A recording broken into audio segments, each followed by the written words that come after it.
Greetings, Sir Daniel 1975, back again, and it has been a very long hiatus from making a Star Trek Online video, and I owe you all a video, those of you who do watch my Star Trek Online videos, and it was the update on the build with the Undine equipment for the Fleet Ambassador that I have, which is the, well, I just said yes, the Fleet Ambassador class. And let's see what I've done here.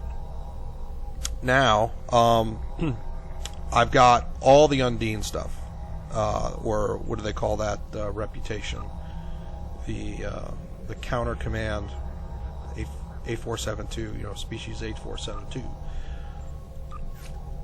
Anyway, let's see. For the space set, which I didn't have before, which is the counter command, is a deflector, and it gives a boost to accuracy, boost to weapon training by 8.8, and the accuracy boost is 5%. 17.5 starship projectile weapon training, plus 17.5 to starship structural integrity, which is great. Plus 8.8 starship shield system, another good one for tanking, and plus 17.5 to starship inertial dampers, and other good tanking, and then for a 26.2 particle generator, which is good for some of your science weapons. The impulse engine, plus 5 to inertia, does help with your turn rate, plus 5 to defense, always good for tanking. 70.2 flight speed, normal, 0.38 flight turn rate plus, that's a normal thing too, and a plus 122.6 flight speed, that's pretty much normal as well. I think the normal might be 120, I could be wrong, but counter command hyper injection warp core, plus 5 to additional engine power. Engine power is always good. Plus 5 maximum engine power, also good. Plus 17.5 starship engine performance, also good. Adds a 7.5% of your engine power to your weapon power as bonus power. That is also good. And a 50% reduced cooldown on transwarp, and that can be handy. Okay. Oh, and a plus 33% engine power drain resistance counters the debuffs on starship movement in fluidic space, which, by the way, I think is pretty noticeable. And a maximum shield capacity 8.612.2 maximum shield capacity. That's with all my shield add-ins with my training skills and everything. 150.6 shield regeneration every 6 seconds. So that's the main space set, and let's look at all the info so we can read it all.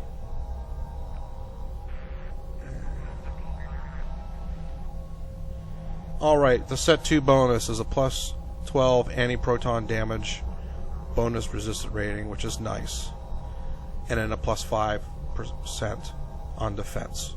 So this is a good tanking set for the most part. I do think that the Borg set is better on the shield healing, but and hull healing. Although this is pretty good on tanking. It's a pretty decent set. Biomolecular fluid space counter blast. That is. Let me see, which one is that?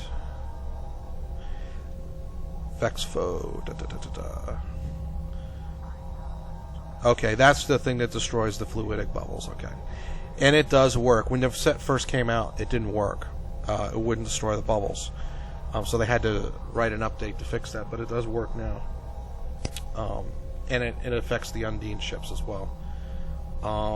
And this is a very interesting ability, the biomolecular reactive shielding system. When you pop that, it does add a little extra protection to your ship. And then when it runs out, it sends out a shockwave, a radiation damage shockwave. It is pretty neat.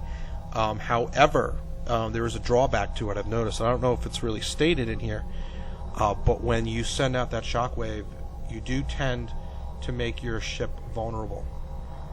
And I have had the situation where the reason why that ability, the time on it ran out so quick, was that all the enemies kind of forwarded on me. This does happen a lot when I'm, say, in a Borg STF, and then once the shield protection bubble ends out, it sends out that shockwave, and because all those Borg are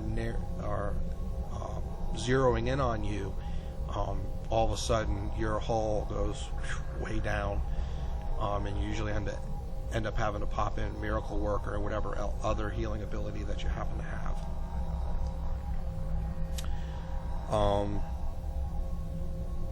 And you also get a plus 3% to accuracy. So let's look what else I got here. I've got two of the phaser fleet consoles, the tactical vulnerability exploiters, and I got the ones with the critical severity. I think I got them and not the critical chance, because I think when I got them that my fleet hadn't unlocked the other ones yet, so that's why I have just the critical severity. Now you probably say, well, the critical chance is better. Yeah, I know it is. I do have a lot of accuracy added to things because of this space set added some extra accuracy.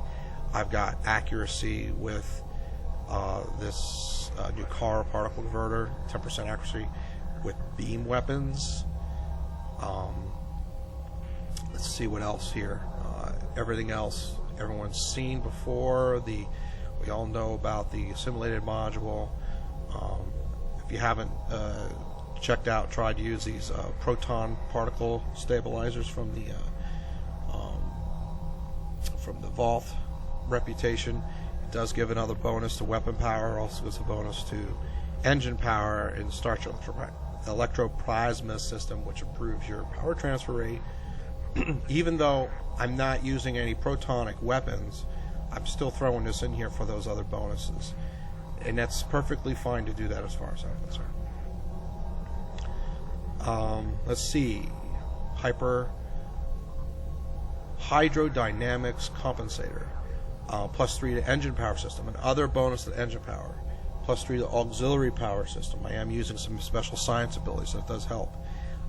Plus 23.1 the flight turn rate. Now I've got a lot of pluses to flight turn rate on this ship, and it really helps me because I am using 2 dual phaser beam banks in the front and the fore. I've got the Mark 10 fleet RCS accelerators in here, and I got the ones with plus all resistance. So the turn rate from them, and then combined with that, it's really good. I don't have the Mark 11 or 12s. I got these. I think my fleet didn't have the Mark 12 with a Tier 3 reputation part of the fleet all done. I think we had the Tier 2, and I just opted for the Mark 10 because it was a money saver, and I was able to get 2 of them. So I think that was my story on that. Now weapons, with this proton thing here, I've got the gravimetric torpedo. They go together, and it gives a bonus to photon torpedoes. And this down here gives a bonus to photon torpedoes as well, and it also gives a bonus to either phaser or disruptor damage. Also bonuses your radiation damage, which helps out if you're using the biomolecular phaser or disruptor weapons. I have the turret. I wish they had done something different than the turret. I really do. I wish they had made it a beam array or something. I think it would have been more suitable, since the rest of this set is actually more geared towards a cruiser. I don't know why this particular space weapon that they handed out was actually more for an escort-like vehicle. That didn't make much sense that they did that, but that's what they did. And then, of course, I got the bimolecular photon torpedo launcher. Up here, we know what these are. The same. I don't know if I had these before when I last did a video, but anyway, bimolecular phaser beam array.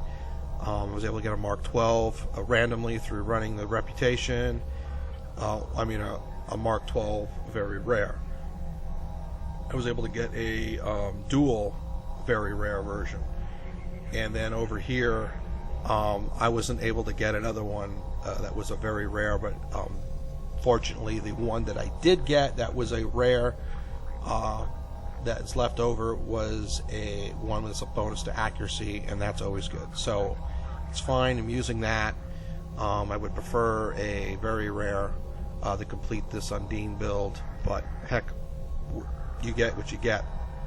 Now, I had put away a bunch of energy credits, and I had about 14,000 something. And when the new R&D